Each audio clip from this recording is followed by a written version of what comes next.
What's going on, everybody? Joe at the Big Sky Model Workshop here for another Sunday morning Model Cars and Coffee. Of course, created by Paul at Left Coast Model Car Builds, one of the coolest things going on in the model car YouTube community. One of my favorites. I love seeing what everybody's got going on.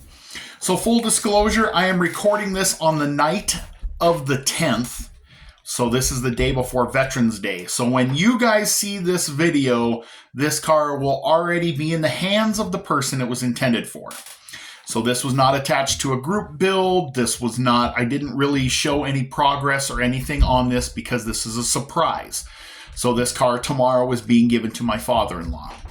So my father-in-law is a veteran. He served in Vietnam and he served our country well. He fighting some health stuff right now. So family's just kind of rallying around best we can. And I had found that he had owned some very cool cars in his lifetime. And one that might have been one of his favorites was a red 383 powered 4-speed 65 Coronet with dog dishes, no less.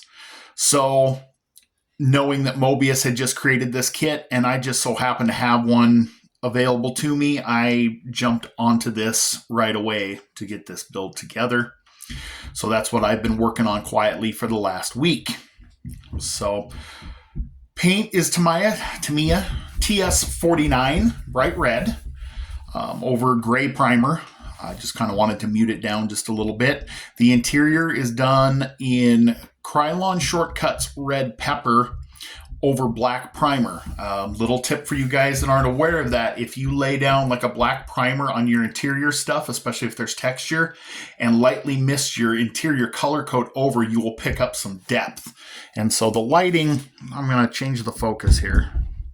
The lighting may not do it justice, but you can see where the depth is kind of brought out in the door panels and in the seats, maybe a little bit. So, not bad kit. Tons of detail, tons of extra parts. It goes together really nicely. Some stuff practically snaps together. It's pretty impressive how it fits together. No clear coat, no polish or anything. I did wet sand the primer before I laid down the color. Turned out pretty decent. For me, it turned out amazing. Coronet emblems and stuff, they offer that in a decal, which is nice. I did the vent windows in bare metal foil, but I used Molotow for the drip rails. So under hood, I did this kit will give you the option of doing the they call it the 426 Commando, which it's basically looks like a 413, 383 or anything else, or you can do the max wedge with the dual carbs. So I painted this one to look like the stock 383. So I actually used a Rust-Oleum, yeah, I said it, teal that I had, and kind of came close to the Chrysler turquoise. Kit has incredible detail. It really does. Everything goes together nice. I did do this one with the hood open. As you guys may or may not kind of notice in here, the hood actually has a warp in it, and it came that way. And so I decided, instead of trying to fight it, knowing that this is going in a display case so it can just be kind of looked at and not really, fiddled with, I just decided to do it with the hood in the open position anyway. And anybody who's messed around with an old car knows that when you open them up with those big old heavy hoods, they're never straight anyway. So not too bad.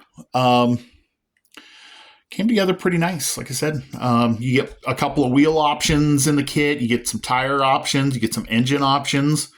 Chassis-wise, goes together really well. It's incredibly detailed. The subframe is separate from the floor pan. Comes together pretty nice, I think. I drilled out the exhaust tips to get a little more depth in them. Brought out the gas tank with a little bit of metallic gray. Kind of did the best I could to duplicate. If you guys are familiar with Chryslers, you'll know from the factory that they never completely painted the floor pan and everything, that they were in fact primer. And then when they shot the side of the car, the overspray kind of covers where it does. So that's what we did. So I really only have one complaint about the kit, and that is the front and rear glass. And I think it might be more my fault than the kit. So the front and rear glass coat in from the outside, and they are supposed to be essentially a press fit. And I may have just laid too much paint on the body because both of them did not fit very well for me. I fought them. And so I kind of have a blemish on the A-pillar over here where I was wrestling, gluing, and fighting that side of the glass, and I kind of messed up my bare metal foil. It's going to bug me forever, but hopefully it does not bug him. Hopefully he likes it. I'm always super critical. I think we're always our own worst critics anyway, right? So I used my little panel liner pen that I got from Tiffany, Dirt Road Cinderella, and did the panel lining on the trunk and the doors. But anyway, and I did add an aftermarket part, and I probably won't be able to show it to you. But on the inside, I don't know if you can kind of see it or not, probably not. You can just vaguely see I have an MCV Products shifter. I did do a 4-speed Hurst shifter. I just wasn't crazy about the shifter in the kit. It's got a little shifter, a little tunnel that goes on this floor pan. Obviously, this floor pan is designed for multiple configurations. I could definitely see where they could do a hardtop version of this on top of the altered wheelbase and the A990. And there's parts in this kit that fit the Satellite too. Like, you're going to end up going through the parts trees and finding a Satellite grill and some Satellite trim on top of everything else. But can't complain. It's a really nice kit. If I had a little more time, I'd redo that windshield probably, and I would probably just sand that back glass a little bit more. But I mean, there are parts that fit on this thing phenomenally well. They fit almost like a snap kit. I mean, no joke. Like the things like the starter snaps on nice and neat. The distributor cap, the carburetor, they all register in very well. Taillights fit almost perfectly. Bumpers and grill pretty well snap in. I mean, it's really, really a nice kit. I did add my little Big Sky plates that I got from William at Red Hill Rod and Custom. Wanted to add one of those as a nice touch. You can kind of see the dashboard detail from there. It does have a decal for the gauges and stuff, so not bad. I mean, there's a ton of extra parts. You can do all kinds of things. You can build this thing box stock. You can build a street machine, drag car. I'll definitely get another one. I did enjoy the kit.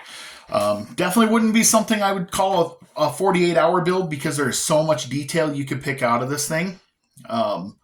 But if you took your time, you'd have a really, really nice... I mean, this thing made me look good. I'll put it that way. For my skill set, this thing looks pretty doggone good, I think. Anyway, I just wanted to kind of show this one off because I haven't had very many plastic models lately that have been completed to show off. And this is a pretty special one. So by the time you guys see this, it'll have gotten to its intended destination, and hopefully he really enjoys it. Hope you guys enjoyed it too. Like I said, I definitely enjoyed the kit. I definitely recommend it to anybody. It's a pretty nice little kit. And I'll leave you with that. Since this is a week ahead of time, I really don't know what's going to go on a Monday from now.